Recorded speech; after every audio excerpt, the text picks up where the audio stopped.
Okay, se her. Jeg kan lige se en lille dreng herovre. Jeg ved ikke, om han er... Jeg tror, han er 5 år. Se her. Det jeg går over og spørger ham, om han er sådan lidt mærkelig. Han står og taler til busken, altså hvad fuck laver han? Så jeg går over og spørger ham, om han vil hoppe ind i busken for 100 likes, siden han er så god ven med den. Se her. Nu står han og danser Fortnite-danser, altså. Sådan lidt mærkeligt. Det er så mærkeligt. Lad os lige gå til ham. Det er sådan lidt mærkeligt, det der. Hej.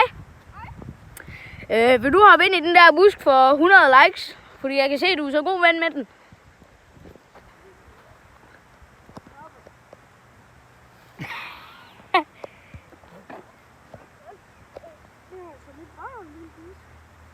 Nå, sikker på, at det ikke bare er dig, der er tisset i bukserne. Det kan godt være. Nå, jamen sådan gik det jo. Det gik fint.